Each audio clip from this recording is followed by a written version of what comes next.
As students of billions in public money, we, the legislature and the administration, have one job: to spend their money wisely. This encompasses a whole range of obligations.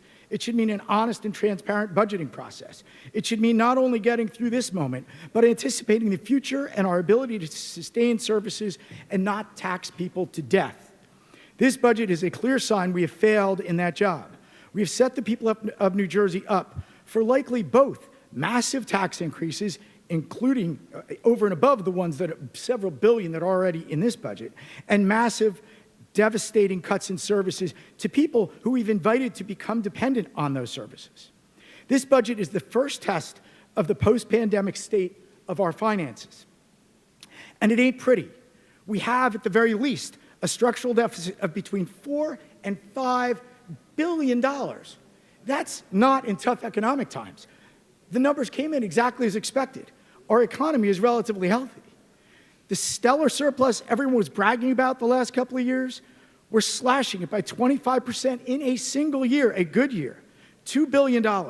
Again, a year where revenues are growing exactly as expected. We're using the $1 billion in the new corporate transit fee, again, it's the CBT, not for transit, but to plug another $1 billion hole in the budget, the general fund. Money that we're going to hear shortly when we pass that bill is going to be dedicated. Well, except the first $1 billion.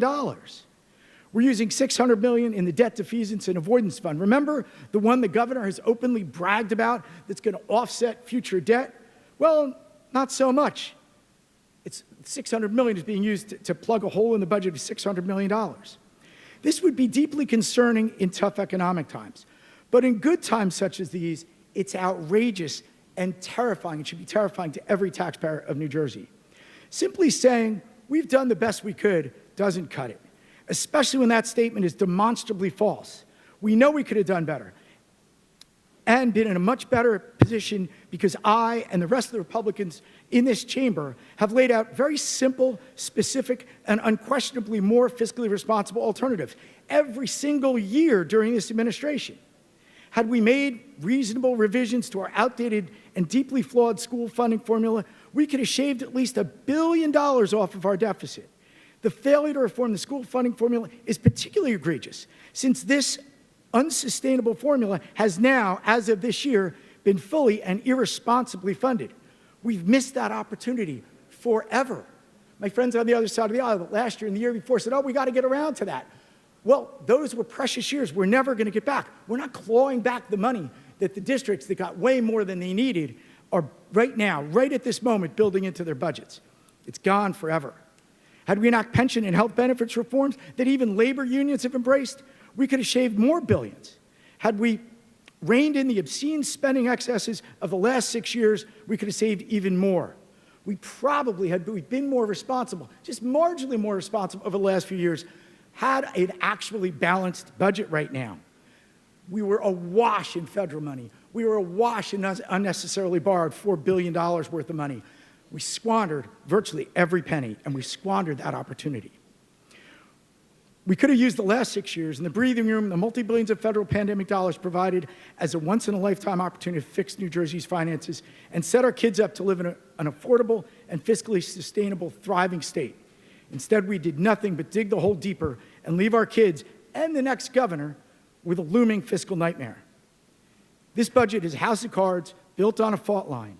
One little economic tremor, and it will all fall apart. But even without an economic downturn, our surplus will be gone in 2 years at this rate. And no one, other than Republicans, is talking about it or offering concrete plans to ameliorate it. Now, it's true, Republicans have asked for some additional spending. But our ask, for the most part, would serve a broad base of residents and build back essential services that the governor needlessly cut. Our asks have been open, shared with the public, and came with explanations and justifications. Even more, we have consistently advocated for a compelled, open, and competitive process of expenditure assessment. But those calls have been ignored. Instead, in a back room, billions of dollars are doled out. Even worse, all the asks are anonymous or papered over through horse trading to hide who the real advocates are. Lastly, despite this massive record-setting budget, it still managed to inflict cuts to schools and municipalities that don't deserve them and that will lead to slashed services and property tax increases. We know the majority is not going to fundamentally rewrite the budget at this late hour. But with simple changes, it can restore respect for property taxpayers and local governments across the state. To that end, my colleagues and I have placed on your desks an amendment that restores approximately $150 million in fair funding for municipalities cut from this year's budget. It also restores aid that was cut to 150 school districts, from rural and suburban districts to some urban as well. To pay for it, the amendment cancels balances of port projects awarded in prior years without explanation or basic transparency. It also eliminates almost 100 of the almost 400 port projects included in this budget, based on the law of the jungle and with no explanation or justification as required by Senate rules. Some of these projects might be great, or they might be grossly excessive, like a few from last year we read about in recent days.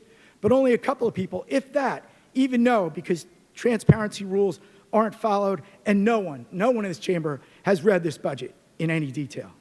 Allocating money based on the fair and reasonable basis we propose is more respectful of taxpayers, property taxpayers, and local governments in all our districts. It's definitely less likely to result in excess, bloat, conflicts, and worse, undoubtedly buried in some of these items. Mr. President, for these reasons, and pursuant to Senate Rule 17:2(1), move that Senate Bill 2025 be placed on second reading for the purposes of amendment.